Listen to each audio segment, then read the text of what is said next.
Bonjour Thomas Piketty. Bonjour. Alors, la parution de Capital et idéologie reprend une méthodologie que vous aviez employée dans le Capital au XXIe siècle, qui consiste à reprendre l'évolution historique sur un temps long de tendances lourdes et qui permet de montrer comment ces tendances ont pu s'inverser à certains moments avec une conjonction d'événements, de prise de conscience, d'évolution idéologique, comme typiquement la concentration de la propriété qui devient maximale au moment de la Belle Époque en France, par exemple, et qui, après les chocs du XXe siècle, Première Guerre mondiale, Révolution bolchevique, crise de 29, Seconde Guerre mondiale, la propriété, finalement, se déconcentre. Et la tendance dans laquelle nous sommes encore aujourd'hui, c'est cette reconcentration de la propriété, cet accaparement au nom d'une idéologie propriétariste, comme vous l'appelez. La question qu'on peut se poser, est-ce que finalement, on n'aboutit pas à une espèce de retour à la normale d'une tendance du capitalisme qui est l'accumulation permanente et que la parenthèse de l'après-guerre maintenant s'est refermée et on retrouve un cours normal des choses, comme vous montriez dans le Capital au XXIe siècle, on reprend des rythmes de croissance normaux? Alors, j'essaye, vraiment la différence la plus importante par rapport au livre précédent, c'est que j'essaye beaucoup plus de m'intéresser au système de justification des inégalités et je me place d'emblée dans une perspective historique, comparative, beaucoup plus vaste. C'est-à-dire, j'essaye de remonter à la fois plus loin dans le temps, c'est-à-dire la mise en place des sociétés de propriétaires, le passage depuis les sociétés d'ordre d'Ancien Régime, cette espèce de premier âge d'or de l'idéologie, de la propriété privée, de l'accumulation de propriété au XIXe siècle, et puis le rôle central joué par l'interaction entre les sociétés européennes et les sociétés extra-européennes à travers les sociétés esclavagistes, les sociétés coloniales, qui illustrent bien toutes les ambiguïtés, disons, du passage de l'Ancien Régime à la société de propriétaires du XIXe siècle. C'est-à-dire, il y a à la fois une dimension émancipatrice dans l'accès de tous, en principe, aux mêmes droits, en particulier aux droits de propriété proclamés par la Révolution française par rapport à une société d'ordre où les différents groupes héréditaires ont des droits différents, et en même temps cette dimension émancipatrice de la propriété privée qui est réelle et qu'il faut, dans toute idéologie, il y a toujours un fond de plausibilité. Sauf que lorsqu'on a abouti à une quasi-sacralisation de la propriété privée, des droits du propriétaire, comme on l'a au XIXe siècle, avec finalement une concentration croissante de la fortune, et puis au-delà de la concentration, on a vraiment c'est comme si on avait remplacé une religion par une autre, c'est-à-dire qu'on a une espèce de respect quasi religieux pour les droits de propriété établis dans le passé, quelles que soient leurs origines. On le voit avec le moment de l'abolition de l'esclavage, où on se retrouve à décider d'indemniser non pas les esclaves, mais les propriétaires d'esclaves. Et les intellectuels dits libéraux, comme Tocqueville, militaient très fortement pour qu'on indemnise les propriétaires d'esclaves, parce que pour eux, ne pas le faire aurait été synonyme potentiellement d'une remise en cause de la propriété privée dans son ensemble. D'ailleurs, c'est intéressant que si on revient sur cet épisode, si on voulait faire les choses, si on avait voulu faire les choses de façon juste, non seulement il n'y aurait pas fallu indemniser les propriétaires d'esclaves, mais si on avait voulu indemniser les esclaves, les compenser par exemple avec l'accès à la terre, à la propriété de la terre sur laquelle ils travaillaient, il aurait sans doute fallu répartir les efforts, non seulement en faisant peser les efforts sur les propriétaires d'esclaves qui s'étaient enrichis grâce aux esclaves, mais aussi sur le système de propriété privée dans son ensemble de l'époque, avec des propriétaires d'usines, de fabriques qui avaient beaucoup bénéficié du coton produit par des matières premières produites par les esclaves. Et donc, de fait, de facto, pour se sortir, disons, par le haut d'une situation qui était celle de l'époque de l'esclavage, on aurait été amené assez loin dans une remise en cause de la propriété privée, dans une forme de redistribution assumée de la propriété. On aurait été obligé de se poser la question de jusqu'où on va dans cette redistribution. Et c'est précisément ce qui faisait peur aux propriétaires de l'époque. Alors c'est pas pour les excuser, les justifier, je pense qu'il aurait fallu franchir ce pas. Ce que je veux dire, c'est que cette peur du vide, si on commence à remettre en cause le droit de propriété, il y a quelque chose quand même d'assez profond là-dedans et qu'on retrouve aujourd'hui. C'est-à-dire qu'à nouveau aujourd'hui, quand on commence à remettre en cause les fortunes des milliardaires qui sont paraissait, les plus riches personnes du monde avaient 10 milliards d'euros il y a 20 ans, ils en ont 100 milliards aujourd'hui, et certaines personnes semblent être prêtes à attendre qu'ils en aient 1000, 10 000, enfin il n'y a pas de limite, quoi. Et je pense que cette attitude provient de cette espèce de peur du vide. C'est-à-dire si on commence à remettre en cause ça, on ne sait pas où s'arrêter. Et en même temps, il va falloir s'y mettre, parce qu'il y a des défis comme le défi climatique ou des comportements d'accumulation de propriété privée qui n'ont pas la même forme que la propriété esclavagiste au XIXe siècle, mais quand vous avez une espèce de sacralisation du droit à exploiter des ressources naturelles, quitte à envoyer dans l'air des émissions carbone dont on sait qu'elles nuisent au reste de la planète, quand vous avez des appropriations privées de connaissances publiques, de bibliothèques, que des opérateurs privés maintenant se considèrent comme responsables, bientôt on aura des propriétaires privés vont mettre leur nom sur le théorème de Pythagore et vont faire payer des loyers à toute personne, à tout écolier l'utilisant, et on dira regardez, c'est merveilleux, la capitalisation boursière a augmenté et on a les entreprises propriétaires de ces brevets dont la valeur est formidable. Bon, sauf qu'en fait le théorème de Pythagore on le connaît depuis 2500 ans, donc il n'y a eu aucune nouvelle création de richesse. Sauf que l'illusion de la valorisation marchande de richesses publiques qui existait déjà auparavant crée comme ça cette espèce d'illusion de l'enrichissement collectif, en l'occurrence de l'enrichissement de quelques-uns. Donc ce problème de la sacralisation de la propriété et le corollaire qui est la peur du vide et la peur de la remise en cause, je pense, est un enjeu qui continue de nous habiter. Alors, est-ce que pour autant on est vraiment revenu au point de départ? Non, parce qu'il y a eu au XXe siècle des tentatives de remise en cause de la propriété privée, ou en tout cas d'essayer d'équilibrer les droits du propriétaire avec les droits du salarié, les droits du locataire, donc d'avoir un partage du pouvoir au sein des entreprises, au sein de la société dans son ensemble. Il y a eu aussi des tentatives pour développer des formes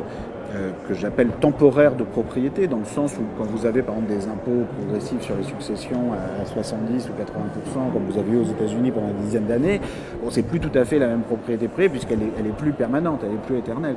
Même chose avec l'impôt progressif sur les plus hauts revenus. Et moi je propose finalement de s'appuyer sur ces réussites du XXe siècle et de les pousser plus loin et de reprendre le cours vers une forme de dépassement de la propriété privée qui d'une certaine façon est en cours. C'est-à-dire, moi je décris un processus qui n'est pas, c'est pas comme si il fallait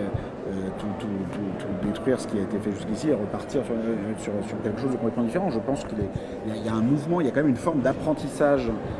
de la justice dans l'histoire, alors avec parfois des retours en arrière terribles, des phases de régression vraiment dramatiques, et on n'est pas à l'abri de nouvelles phases de ce type pour l'avenir, mais malgré tout, il y a une forme d'apprentissage. Et j'essaye dans ce livre de donner cette vision aussi optimiste, j'espère, de la suite. C'est-à-dire que l'histoire il y a des luttes sociales, il y a des luttes des idéologies qui sont au moins aussi importantes que les luttes sociales, parce qu'en soi, la conflictualité sociale ne débouche pas forcément politiquement sur quelque chose qui est toujours parfaitement satisfaisant ou prévisible. Et donc, il faut débattre du nouveau système qu'on veut mettre en place. On ne peut pas juste être contre un système existant, il faut vraiment que la lutte des classes, les luttes sociales, les mobilisations politiques s'appuient sur des programmes d'action, sur des réflexions, sur un autre système de propriété, un autre système éducatif, un autre système de frontières. Sinon, il y a le risque de se retrouver comme on s'est retrouvé au XXe siècle, par éradiquer, abolir la propriété privée et mettre en place des régimes qui ont pu être, dans le cas du communisme soviétique, encore plus liberticides et certainement pas plus émancipateurs que les régimes qu'on voulait remplacer. Donc voilà, il faut refaire, aujourd'hui il est temps, 30 ans après la chute du mur, du communisme soviétique, 30 ans après la décennie réganienne, de faire le point sur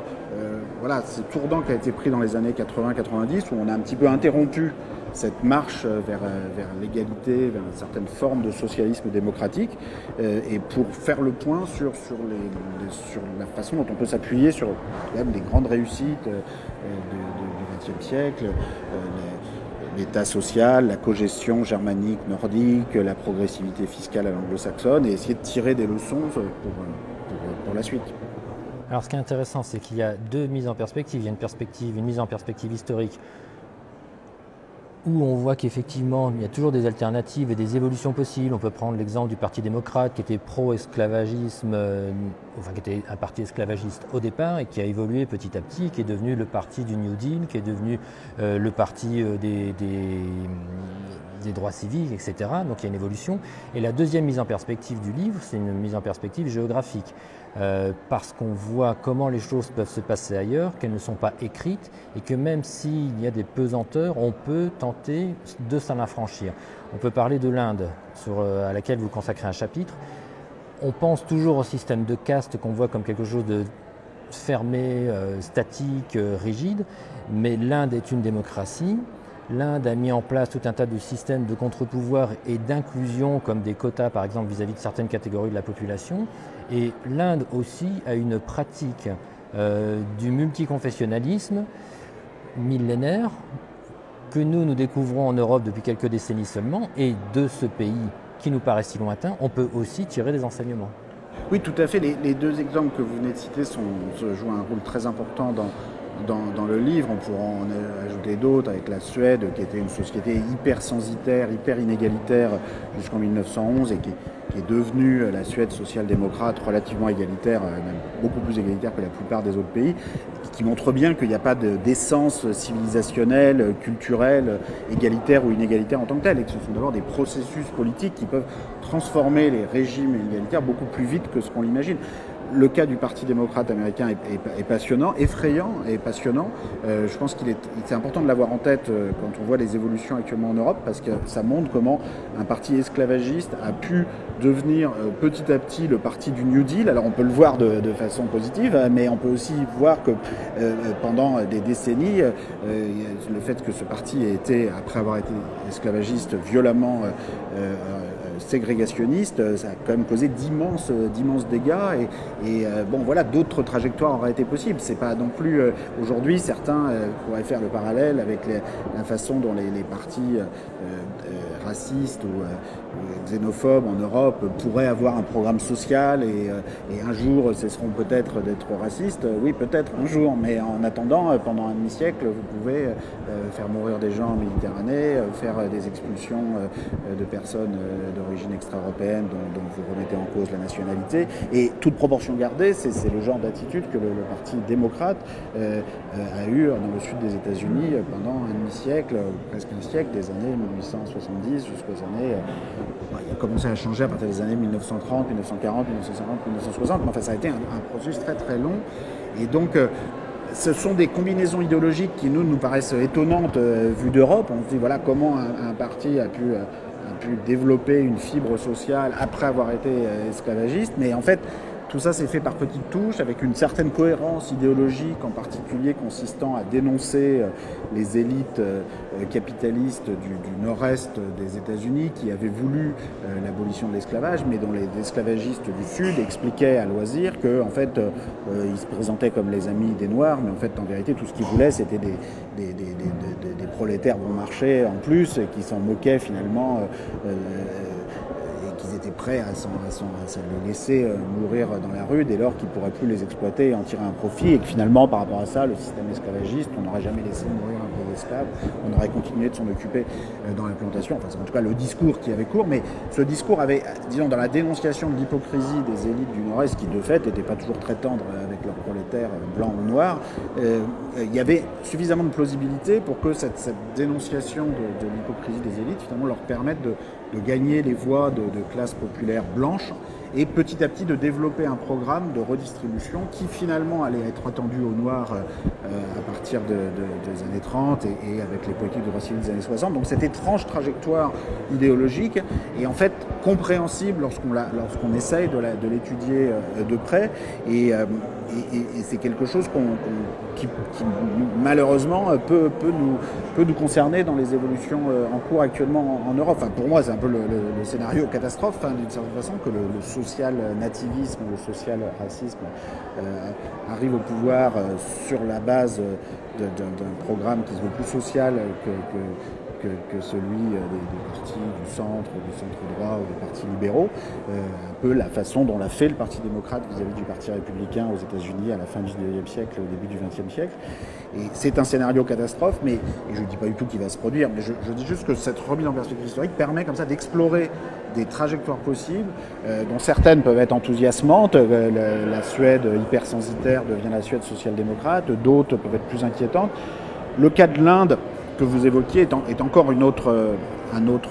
cas de figure, mais qui est effectivement très instructif, je pense, pour toute la planète. Et on a une façon, malheureusement, en France parfois, mais dans tous les pays, de s'imaginer tellement différents qu'il n'y a rien à apprendre de tout ça. Mais l'Inde illustre un cas passionnant parce que c'est le cas vraiment d'une société qui fait face à un très lourd héritage inégalitaire, un système de caste très oppressif, avec des très puissantes inégalités, très forte discrimination contre les classes sociales inférieures, disons pour dire vite, et les groupes situés le plus bas dans la hiérarchie sociale indienne, et également l'héritage d'une colonisation britannique qui a rigidifié considérablement ces différences de statut qui, pour certaines évidemment, existaient auparavant, mais étaient parfois, souvent même plus fluides que ce qu'elles sont devenues à l'issue de la colonisation britannique, ou qui essayent en fait de mettre un langage, le langage de l'État centralisé moderne, avec ses recensements, ses catégories administratives extrêmement rigides, et de mettre comme ça dans une boîte la société indienne de l'époque, et qui finalement finit par produire des divisions statutaires entre ces catégories en distribuant des droits, des devoirs en fonction de ces nouvelles catégories dûment répertoriées dans les recensements coloniaux britanniques et finalement crée de la différence statutaire qui était parfois moins rigide pour commencer. Toujours est-il que l'Inde indépendante se retrouve depuis 1947 à devoir faire face à ce double héritage des castes et de la colonisation, essaye d'y faire face par les moyens de l'état de droit, par les moyens d'une démocratie pluraliste, malgré tous ses défauts, par des systèmes de mécanismes d'accès préférentiel pour les anciennes populations discriminées, les classes les plus basses, pour pouvoir accéder à des fonctions électives, qui concernent aussi les femmes en Inde, mais aussi les hommes issus de catégories anciennement discriminées, pour accéder à l'emploi public, pour accéder à l'université. Donc ce sont des mécanismes qui sont loin d'être parfaits, mais qui ont permis, par exemple, de réduire les inégalités entre les plus basses castes indiennes et le reste de la population plus rapidement qu'entre les Noirs et les Blancs aux États-Unis, pour prendre un point de comparaison. Donc il y a des choses qui ont été faites. L'Inde est aussi un pays qui a une expérience, comme vous disiez, du multiconfessionnalisme et du fait qu'il y a une minorité d'environ 10-15% de la population de confession musulmane, une grosse minorité à l'échelle de l'Inde, compte tenu de la population de l'Inde, ce qui a donné lieu au cours des dernières décennies à des tentatives d'instrumentalisation, de politisation par des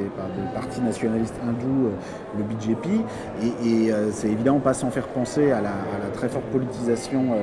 de la question de l'islam dans les sociétés européennes, dans un contexte différent, puisque en Inde, il y a une partie de la population qui est convertie à l'islam depuis 10 siècles, alors que dans les sociétés européennes, on a affaire à des immigrations postcoloniales qui datent de tout récemment, des années 60-70, donc 60, 70, 80 pour les nouvelles générations. Donc c'est des situations qui sont à la fois différentes, mais sur lesquelles on a à apprendre, en particulier sur la façon dont en Inde, on assiste à des mécanismes de développement, de mécanismes de solidarité entre les classes populaires hindous et les classes populaires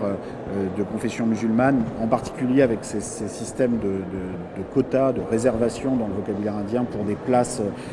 à l'université, pour des places dans les fonctions électives, dans l'emploi public, qui de fait créent une solidarité de fait entre, disons, des classes populaires issues de différentes origines religieuses, ce qui fait qu'en fait, ils votent pour le même parti et pour les mêmes coalitions politiques, ce qui n'est pas toujours le cas aux États-Unis, entre les classes populaires blanches, les classes populaires noires, ou en Europe, entre les classes populaires d'origine européenne et celles d'origine extra-européenne. Il ne s'agit pas d'appliquer mécaniquement le modèle de l'Inde dans le contexte européen ou nord-américain, ce qui n'aurait pas de sens. Mais en même temps, ces comparaisons ont quand même du sens parce qu'elles montrent, par exemple, qu'il n'y a aucune raison que le sentiment anti-musulman ou les sentiments le racisme à l'égard de certaines minorités religieuses ou ethniques, soit particulièrement le fait des classes populaires par rapport aux élites. En Inde, c'est plutôt les élites qui vont être anti-musulmans et non pas les classes populaires. Et la politisation de ces questions en Europe ou aux États-Unis a pris une forme différente et fait que ça peut se retrouver être plus le fait des classes populaires, mais c'est pas quelque chose qui est donné. Enfin, il n'y a rien de naturel dans le racisme, et le racisme n'est certainement pas plus naturel parmi les classes populaires que chez les élites. Et donc on a aujourd'hui le risque en France et en Europe de stigmatiser fortement les classes populaires pour parfois des votes à l'encontre de la mondialisation, de la construction européenne ou de l'immigration. Tout ça a été construit par des sentiments d'abandon, des constructions politiques qui se sont défaites, des solidarités qui n'ont pas été prolongées. Et donc toutes ces choses-là ne sont pas des choses qui relèvent d'une essence éternelle, permanente. Ce sont des constructions politiques et qui peuvent évoluer dans la bonne direction ou dans des moins bonnes directions suivant les processus de mobilisation sociale, politique qui ont lieu ou qui n'ont pas lieu. Donc ce qui ressort de tout ça à la fin, c'est d'abord un message d'espoir, parce que je pense que le fait d'étudier toutes ces trajectoires sociopolitiques, historiques sur différents continents, finalement montre que les problèmes qu'on a à résoudre ne sont pas complètement différents dans différentes parties du monde. Et donc il y a ce réservoir d'expériences, de trajectoires historiques dont on peut tirer des enseignements pour faire face à des crises qui sont des crises nouvelles, parce que le monde qu'on a aujourd'hui, en particulier en Europe et plus généralement, est marqué à la fois par le post-communisme qui a généré une espèce de perte d'espoir dans l'idée d'une économie juste, d'une réduction des inégalités entre classes sociales et parfois une désillusion considérable par rapport à l'idée d'une économie juste, et d'autre part par le post-colonialisme qui a conduit à la mise en contact dans les mêmes sociétés humaines, dans les mêmes communautés politiques, en principe sur la base de l'égalité des droits, l'égalité des droits de vote, de communautés issues de différentes origines civilisationnelles, religieuses, qui auparavant, en tout cas en Europe, ou aux États-Unis, ne se rencontraient pas ou se rencontraient par le biais de la ségrégation absolue, de la domination coloniale. Et c'est une réalité nouvelle que malheureusement beaucoup de responsables politiques exploitent, utilisent pour se faire élire. La conjonction de ces deux mouvements, post-communisme, post-colonialisme, crée des situations souvent malheureusement de dérives identitaires, de formes de tribalisme. Enfin, à partir du moment où on explique qu'il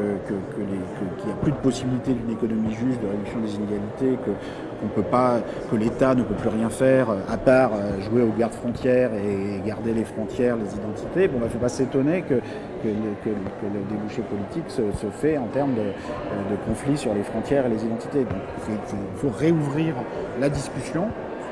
sur la justice sociale, sur le dépassement du capitalisme, sur la possibilité d'une économie juste qui repose sur la propriété privée quand c'est utile et qui équilibre la propriété privée par les droits de ceux qui ne sont pas propriétaires, les droits des salariés, des locataires, qui permet l'accès à la propriété privée de taille raisonnable à tous et qui réouvre la discussion pour sortir de ces crispations identitaires. Merci beaucoup, Thomas Piketty.